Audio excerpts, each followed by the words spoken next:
Clip 14. Harcèlement et cyberharcèlement. Il y a toujours eu du harcèlement dans le monde du travail.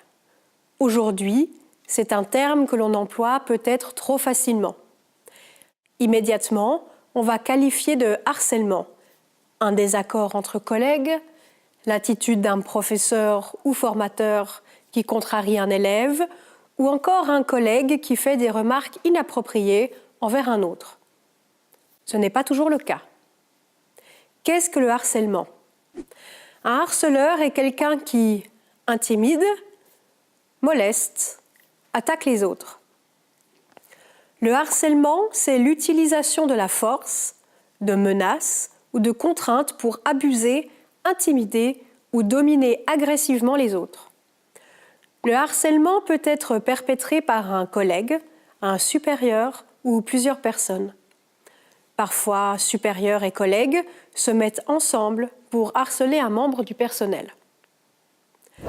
Anna, que l'on a déjà rencontrée, a appris lors d'un meeting avec ses apprentis que l'un d'entre eux, Tim, avait été victime d'harcèlement à l'école. À 14 ans, il a changé d'école suite à un déménagement familial et a eu des problèmes avec ses nouveaux camarades de classe. Le fait qu'il était introverti, très ambitieux et pas vraiment intéressé par le sport a fait de lui un étranger. Tim était constamment harcelé, humilié et même attaqué physiquement. Le harcèlement peut se manifester de deux façons. Dans sa forme classique, c'est-à-dire directe et physique, et le harcèlement en ligne, on parle dans ce cas d'un cyberharcèlement qui se déroule sur Internet. Il existe 3 types de harcèlement.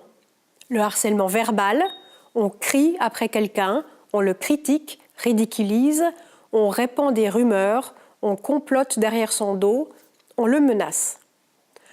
Le harcèlement physique, ce sont des coups, bousculades et autres humiliations physiques.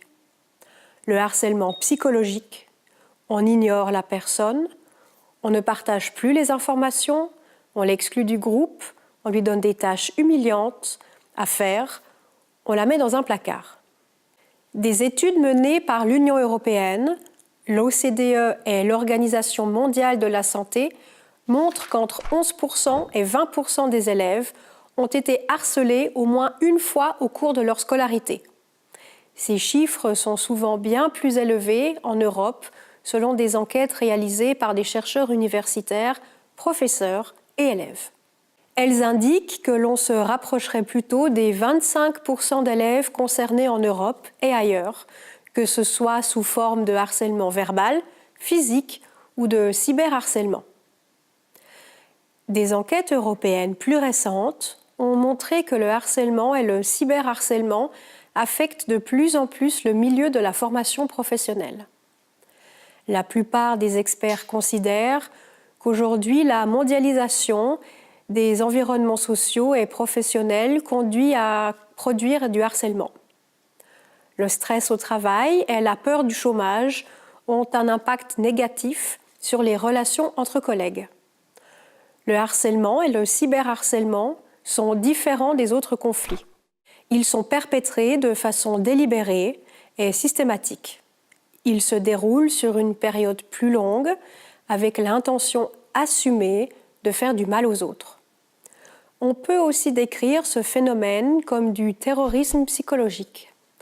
Le but des harceleurs est d'isoler et d'exclure leurs victimes, de les sanctionner et de les faire démissionner. Comment le harcèlement affecte la santé ? Le harcèlement peut être un problème pour les adultes, mais a des conséquences dramatiques sur les jeunes. Des études ont montré une corrélation entre le fait d'avoir été harcelé dans son enfance et la présence de troubles mentaux à l'âge adulte, tels que la dépression, l'anxiété, les troubles relationnels, l'excès d'alcool ou de drogue. Cela s'explique notamment par le fait que les jeunes sont encore dans un processus de recherche de confiance en soi et d'identité. Ils vont réagir plus intensément aux influences extérieures et sont plus manipulables que les adultes. Des expériences négatives, comme le harcèlement, peuvent avoir un effet durable sur leur développement personnel dans les années à venir.